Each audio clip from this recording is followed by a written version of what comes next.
Então vamos à palavra do nosso Deus, culto de hoje. Você é único para Deus. Amém. Deus não te analisa você junto com mais pessoas, não. Deus é um Deus pessoal, um Deus que o vê, que conhece teu nome desde antes da criação do mundo. Por isso você é único para Deus. Hoje, 21 de março de 2012, quarta-feira. Vamos orar ao Senhor? Senhor Jesus, obrigado, Pai. Obrigado porque estamos na Tua casa ouvindo de Ti uma palavra que certamente fará mudanças e trará essas mudanças, porque nós estamos aqui renovando a nossa mente, transformando-a para melhor, evidentemente, porque estamos recebendo um bom tesouro de Ti, Jesus, o conhecimento, a sabedoria. Estamos edificando a nossa casa sobre esta rocha que és Tu, Senhor, a rocha firme, que não se abala, não se desestrutura, não balança, não, uma rocha que tem um nome, Jesus Cristo. É Ele quem assiste nesse lugar com seus anjos, nos coloca, Senhor, em pé, aprumados, confiantes. Muito obrigado, Jesus, porque nós estamos nesse mundo, mas não somos dele, somos da Jerusalém Celestial. Somos peregrinos, diz a Tua palavra, em terra estrangeira. Estamos aqui por um momento, aliás, por um breve momento. Viveremos a eternidade contigo, Senhor. Não existirá mais essa linearidade no tempo, um ano após o outro ano. Não, nós estaremos numa outra dimensão, uma dimensão divina, uma dimensão sem fim. Por isso, a eternidade. Muito obrigado por este conhecimento, Senhor. Muito obrigado, Jesus. Os que assim creem, digam aleluia. Aleluia. Aleluia. Deus, Senhor. Uma linda salva de palmas. Glórias a Ti, Senhor. Que palavra hoje. Presta bastante atenção, tá? Muita atenção. Se eu perguntar à igreja, quem foi que defendeu Jesus no Sinédrio? O que você me responderia? Uns pensariam um pouco, né? Quem será que foi que defendeu Jesus, né? Mas se eu perguntar, quem foi que negou Jesus 3 vezes? O que você me responderia? Muito bem, você não precisa nem pensar, eu sei que foi Pedro. Vamos analisar um pouquinho como nós somos, né? Geralmente a gente analisa as falhas, as imperfeições, os erros das pessoas. Nós nos lembramos mais, né? Aquele lá errou, né? Aquele caloteiro não pagou, aquele lá, né? Que saiu correndo, fez a coisa errada, o que adulterou. Geralmente a gente lembra dos erros, né? Às vezes a criança está dentro de casa, a mãe trabalha, né? E no trabalho, no dia a dia, ela às vezes chega em casa, o filho deixou tudo em ordem, mas o sofá ficou bagunçado. A mãe não olha nada, o pai não olha nada do que está tudo certo. Fala, tá vendo esse sofá? Pô, filho, você não arrumou esse sofá? Poxa, mas tá tudo arrumadinho, o sofá estava com uma coisinha fora, né? Coitadinho do Pedro, né? Não é a mesma coisa, coitado não, abençoado, né? Mas nós vamos analisar hoje Pedro, que maravilha, né? Como nós nos vemos em Pedro. E você vai se ver em Pedro hoje também, né? E parar de lembrar dos erros, das falhas, das ausências, né? E começar a lembrar um pouco mais das virtudes, dos acertos de uma pessoa, tá bom? Vamos começar a analisar hoje, observar mais aquilo que nos chama a atenção de bom nas pessoas. Porque nós vamos ver que Pedro errou tanto. Pedro fez tanta coisa errada, Pedro foi repreendido, né? E nós não observamos as coisas boas em Pedro. Então tudo bem, nós vamos falar um pouquinho dos erros e dos desacertos de Pedro, mas nós vamos ver tantas coisas boas em Pedro e vamos nos identificar em Pedro nessa noite, tá bem? Então, vamos começar a historinha. Jesus o chama com o seu irmão André, e eles são os 2 primeiros a serem chamados por Jesus no seu ministério. Quando Jesus começa o seu ministério de milagres, prodígios, maravilhas, de ensinar, de curar, antes Jesus começa a chamar pessoas. E Pedro é o primeiro a ser chamado, com o seu irmão André. 2 pescadores, tá? São os 2 primeiros. Sabe aquele milagre da pesca que os pescadores estavam a noite inteira tentando pescar e não tinham peixe nenhum? Lembram-se dessa passagem? Né? Mas Jesus fala assim: gente, se vocês me obedecerem, vocês vão fazer o que eu vou mandar agora, e vocês vão começar a ver os prodígios de Deus, tá? E aí Jesus fala, sobe em cima de um barco, eram 2 barcos. Jesus sobe em cima de um. Os pescadores já estavam lavando as redes, e era o que eles melhor faziam. Eles eram pescadores profissionais e tinham passado a noite inteira tentando pegar peixe e não conseguiram. Jesus chega, vê eles lavando lá as redes, sobe em cima de um barco, manda afastar o barco, né? E Jesus começa a ensinar as multidões. E aí chega para eles e fala assim: olha, tá vendo? Aqui, lança a rede aqui para esse lado aqui. Aí Pedro poderia ter pensado, André poderia ter pensado, os outros pescadores poderiam ter pensado assim: tentamos a noite inteira, é a nossa profissão, é o que nós sabemos fazer. E vem o Senhor, né? Vem Deus, eles já sabiam que era Jesus, tá? Nós vamos te obedecer, Senhor, porque é o Senhor quem está falando, Deus, Senhor quem está mandando. E eles pegaram e obedeceram, lançaram a rede. E conta, né, a Bíblia Sagrada, de que eles encheram tanto as redes que quase os 2 barcos lotados foram a pique, quase naufragaram, de tão cheio que ficaram os 2 barcos. Então eles obedeceram. Traz um pouquinho para os nossos dias de hoje. Nós somos bons em algumas coisas, e aí vem Deus e diz assim: olha, faça de uma outra maneira.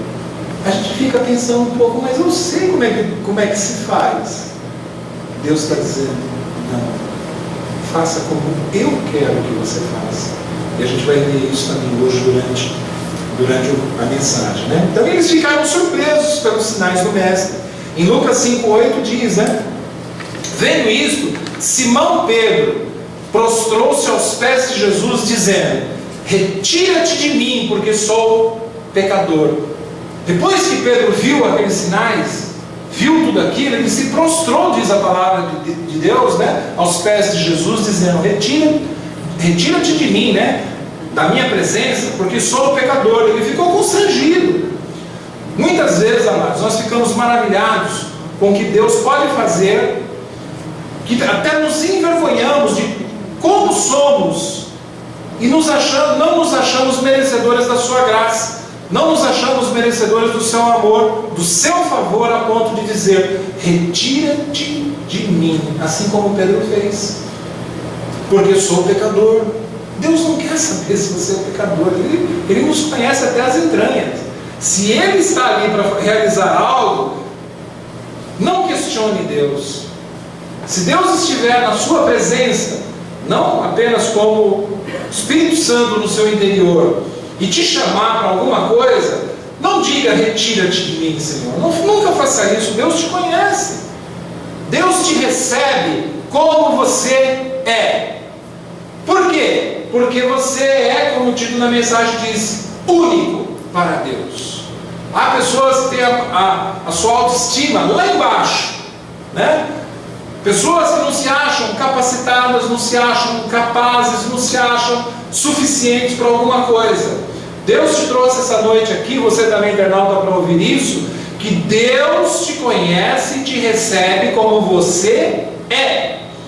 Você é único, única para Deus, com todas as suas imperfeições, com todos os seus erros, mas acima de tudo, com todas as virtudes que você tem, que vão sufocar esses erros, essas imperfeições.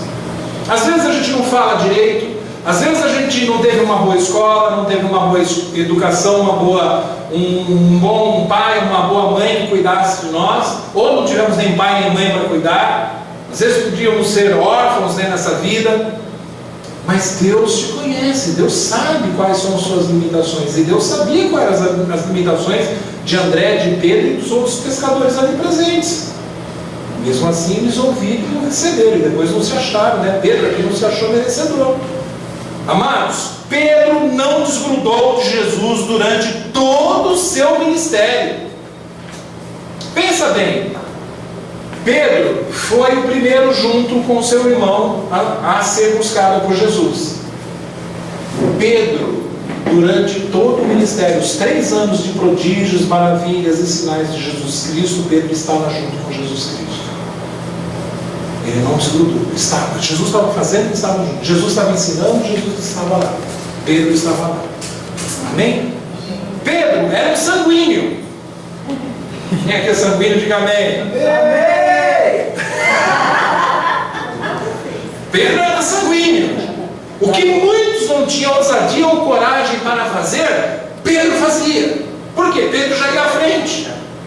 Enquanto alguns ficavam assim meio na retaguarda, pensando, analisando, será que não? Enquanto o fleumático estava de frente, mão puxada, enquanto o melancólico estava imaginando, enquanto o colérico já estava lá quase se afogando no mar, o sanguíneo aqui, ó, estava se pondo à frente ali, sempre com Jesus Cristo. Lembram-se do milagre do andar sobre as águas? Quem é que estava lá? Pedro. Foi para andar sobre as águas? Sou eu, Senhor, estou aqui. Eu quero ir ter contigo nas águas, Pai. Mateus 14, 28. Respondeu-lhe Pedro, disse: se és tu, Senhor, manda-me ir ter contigo por sobre as águas. E ele disse: vem. E Pedro, descendo do barco, andou por sobre as águas e foi ter com Jesus. Foi na presença de Jesus. Reparando, porém, na força do vento, teve o quê? Amados, isso acontece muito com a gente. Acontece muito com a gente. Nós temos medo. Deus está falando: pode vir. Olha, você está vendo, mas você não vai se afogar, pode vir. Quem está falando é Deus. Essa noite quem está falando para você ir, para você vir, para você fazer, para você acontecer, é Deus. E você não vai observar mais a força do vento. Não vai ficar mais com medo. Você pode ficar assim meio, ai, será, Senhor? Mas vai nessa força, vai nessa fé, vai nessa confiança. Quem está chamando você é Deus, é Jesus. Assim como chamou Pedro. 30. Né? Reparando, porém, na força do vento, teve medo. E começando a submergir, né, a ir por debaixo da água, gritou: salva-me, Senhor! E prontamente Jesus, estendendo a mão, tomou-lhe e disse: homem de pequena fé, por que duvidaste? Aí entra Jesus e diz: está vendo? Pastor Cané está falando lá para você confiar, porque está escrito na palavra. Não é para ter medo. Mas fala: isso mesmo, eu vou. Daqui a pouco, será que eu vou? Não duvida. Está ali, não duvida. Por que duvidaste? Quem está falando é Jesus. Quem está falando é Jesus. Amém? Amém. Oh, não duvide mais a partir de hoje, amados. Outra coisa que devemos aprender com a vida e a experiência de Pedro é de que falaremos algumas coisas que não queremos pela carne. Sanguíneos de novo, diga amém. Amém. Às vezes a gente mete a língua mais rápido que o cérebro funciona. Amém. Eu falei que vai ver virtudes. Daqui a pouco vocês vão falar amém com mais força ainda. Porque enquanto a gente está falando algumas coisinhas aqui, né? Teve algum discípulo que foi usado na carne por Satanás ao falar e ouvir de Deus palavras tão duras, amados? Esse alguém foi Pedro. Tirando aqui uma partezinha, que já a gente chega nela, Pedro não ficou de biquinho, não. Pedro continuou com Deus, continuou com Jesus Cristo. Quer ver as duas não, as 3 passagens que eu separei aqui de Jesus apertando, né, o Pedro? Olha só, Mateus 16, 22. E Pedro, chamando a parte, começou a reprovar, dizendo: Pedro começou a reprovar Jesus Cristo, gente.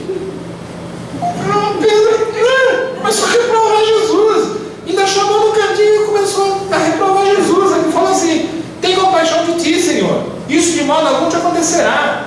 Mas Jesus, voltando, disse a Pedro: arreda, Satanás, tu és para mim pedra de tropeço, porque não cogita das coisas de Deus, e sim dos homens. Pedro aqui, amados, estava na carne, falando assim: olha, tenha compaixão, tenha dó de si mesmo. Poxa, Pedro já tinha visto muitos sinais, prodígios, milagres de Jesus, e ali ele estava falando assim: não é para acontecer isso contigo, Senhor, tenha compaixão de ti mesmo. E aí Jesus: arreda, Satanás, Não que Pedro fosse o diabo, mas Pedro estava energizado na carne por Satanás. Percebe? Às vezes a gente deixa, a gente permite, né, que algumas situações malignas se instalem nos nossos prazeres carnais. Tá certo? Lembra da situação do lava-pés? Pedro não queria que Jesus os lavasse. Não queria. Lucas 22:31. Simão, Simão, eis que Satanás vos reclamou para vos peneirar como trigo. Olha que situação. Que situação. Eu, porém, roguei por ti. Precisou Jesus Cristo orar por Pedro, amados. Olha que situação. Esse homem aqui ele ia e acontecia, mas depois ficava Jesus tentando lá resolver situações para ele, né? Para que a tua fé não desfaleça. Tu, pois, quando te converteres, ou seja, quando você se arrepender, querido, fortalece a teus irmãos. Então, sanguíneos serão muito usados na obra, por causa disso daqui, da sua intrepidez, da sua coragem de ir à frente, de acontecer. Claro que no meio do caminho ele vai arrebentar, vai acontecer um monte de coisa, mas ele faz, ele é igual um colérico, né? Só que ele precisa, às vezes, de alguém ali, como Jesus, né, estava sempre. Ele, porém, respondeu: Senhor, estou pronto para ir contigo, tanto para a prisão quanto para a morte. Olha como ele é extremo, né? Eu vou, se for para a prisão, se for para a morte, eu estou lá. Na hora que você olha, cadê?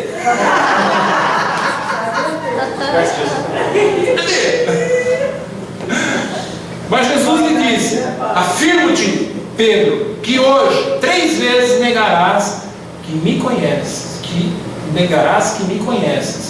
antes que o galo cante. Imagina você falar que no próprio dia, amados, depois de ele ter feito essa afirmação, que ele ia para a morte, acontecer isso que ele acabou de dizer: você me negará 3 vezes antes que o galo cante. Gente, é porque Deus conhece o nosso coração. Por isso ele podia falar isso com Pedro, né? Certa vez, o próprio apóstolo Paulo, que não andou com Jesus Cristo, teve que repreender Pedro, que andava com Jesus. Olha só que situação. Gálatas 2,14.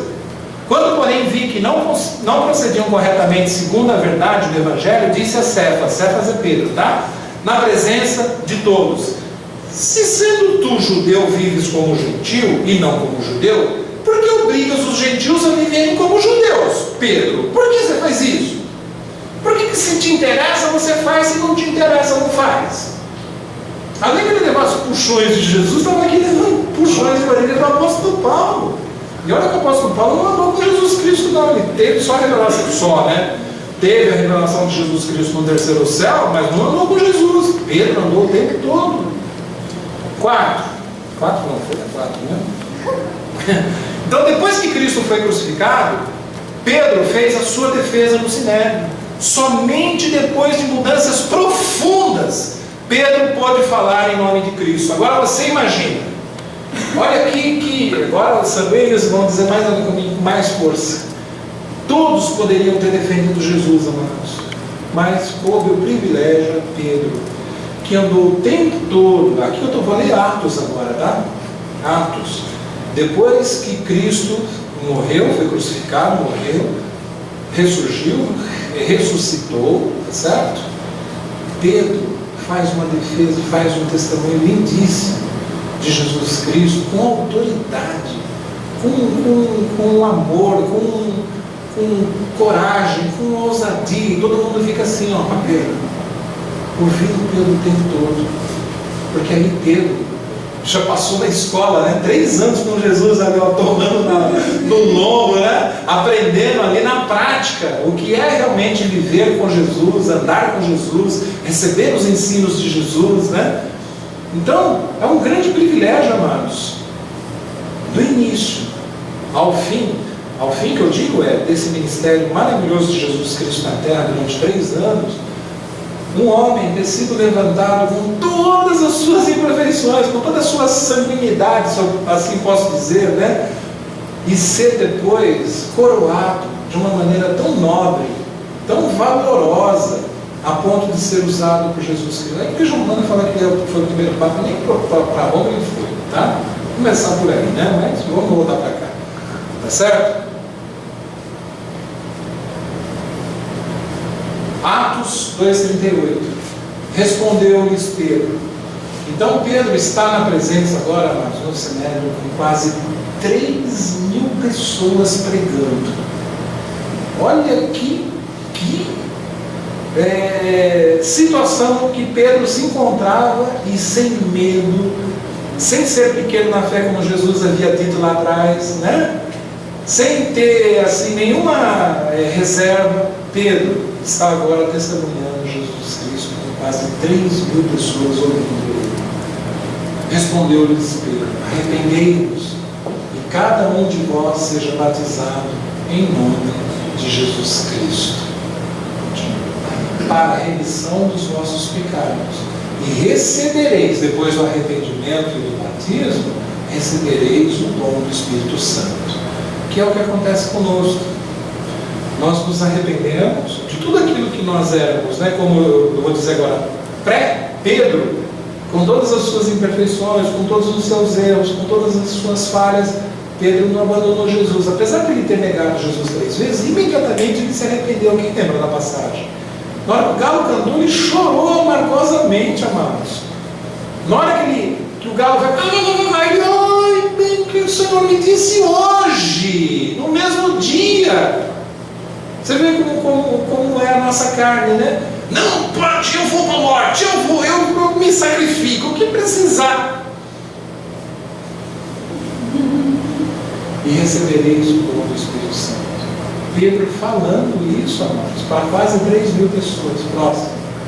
41. Então, os que lhe aceitaram a palavra foram batizados. Está escrito na água ali? Hã? Não. Foram batizados, havendo um acréscimo naquele dia de quase 3.000 pessoas próximas. Todos os que creram, todos esses que foram batizados em Jesus Cristo, como diz aqui em Atos, todos estavam juntos. Estavam juntos. E tinham tudo em comum. O que é ter tudo em comum?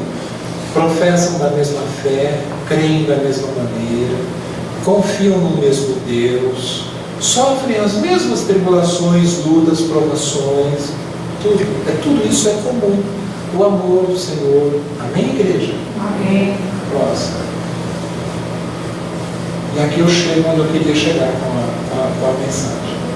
Aquele que tem os meus mandamentos e os guarda, esse é o que me ama. Olha só, presta bastante atenção agora nesse versículo aqui, né? De 14 a 21. Não coloca ainda o próximo ainda não. Deus, então, olha, amados, por favor, internauta, essa palavra aqui ela é linda, porque ela vai mostrar para você agora como é que Deus age. Depois de eu ter passado por toda essa situação de Pedro, né? Que somos nós, independente da brincadeira que eu fiz com o sanguíneo, tá? Por favor. O melancólico é assim também, o colérico é assim também, o fleumático é assim também, quem é de Cristo é assim também, tá certo? Todos nós temos falhas, imperfeições, incorreções, queremos fazer o melhor, às vezes acabamos fazendo o pior. O apóstolo Paulo disse certa vez, né? O bem que eu quero fazer, eu não faço, e o mal que eu não quero, eu acabo fazendo. Olha só como nós somos, né? Às vezes a gente não quer falar de alguém, depois não dá para voltar para dentro. Não dá. E a gente acaba falando, né? Tá dando risada, lembrou de alguma coisa, né, Thalita? Ai, falei da amiguinha, ai, falei do vizinho, ai. Presta atenção agora, a gente vai entender como Deus opera no nosso meio.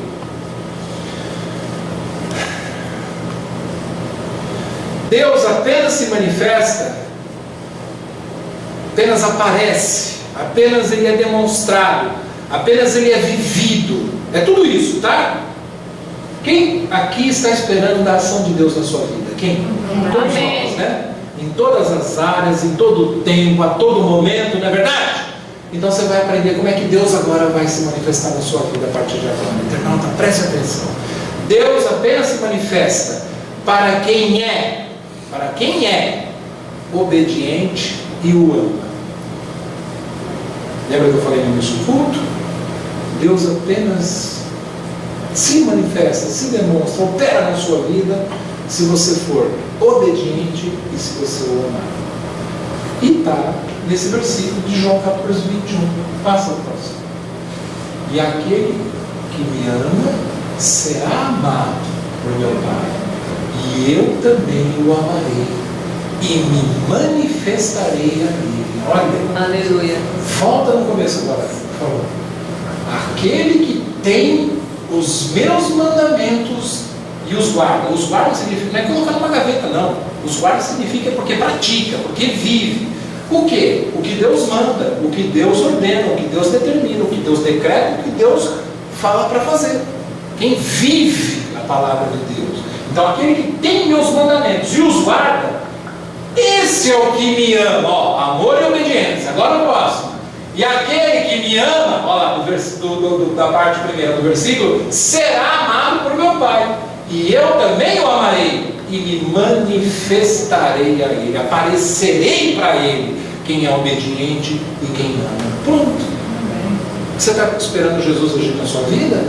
Obedeça a sua palavra e o ame.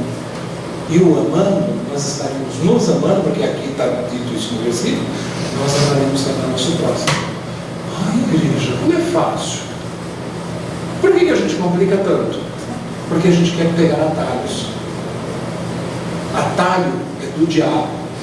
A gente quer pegar caminhos alternativos. Deus diz que o caminho é esse. A gente pega caminhos alternativos. Alternativo significa, existe um caminho de Jesus. Jesus disse, eu sou o caminho, a verdade e a vida. Esse é o caminho. Aí a gente pega um alternativo, ou seja, uma outra opção que não seja Jesus Cristo. Jesus está falando, é por aqui, filho. Você fala, ah não, aqui eu chego mais rápido. Chega mais rápido para quebrar a tua cabeça. Chega mais rápido para você colocar o pé na jaca. Às vezes você chega mais rápido. Para pegar a bênção do Senhor, é esse aqui o caminho que Deus está mandando. É mandamento? Deus vai se manifestar para você quando você obedece. Não é, amados, atalhos, para encerrar, fazem com que a bênção seja mais demorada. Atalhos são coisas de homens. Deus não está nas coisas de homens. Lembra da repreensão de Pedro? Lembra? Vamos lembrar. Mateus 16:23. Só para a gente encerrar, né? Para a gente nunca pegar nenhum atalho que seja humano. Mas Jesus, voltando-se, disse a Pedro: arreda, sai daqui, Satanás. Tu és para mim. Jesus falando para Pedro: Pedro, você é para mim pedra de tropeço, porque não cogitas das coisas de Deus. Coisas de Deus são mandamentos do Senhor, ordenanças de Deus, as ordenanças graciosas, amorosas, os seus decretos. E sim das dos homens. Quais são as dos homens? Caminhos que não levam a Jesus Cristo. Amém? Vamos colocar em pé?